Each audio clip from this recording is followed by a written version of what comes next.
Okay, since it's Father's Day, dito kami magdi-dinner ngayon sa Ebia. And right now, dahil wala kaming reservation sa any restaurant, dito kami kakain ngayon sa Roma. And Dada and Baba, pumunta muna sila sa baba para bumili ng potato corn. First time to try pa lang kami dito sa may Roma Kusina. It's okay lang naman to try something new. Pero sana okay yung food. Yun lang. Not bad! Happy Father's Day!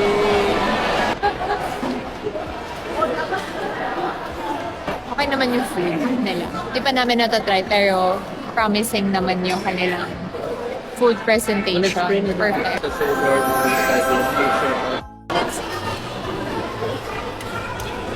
Done with our dinner!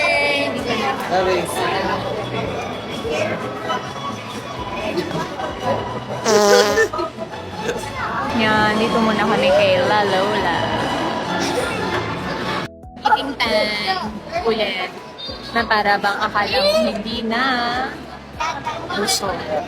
Nabusog ka ba? Init. Javi, you wanna try? Chocholik.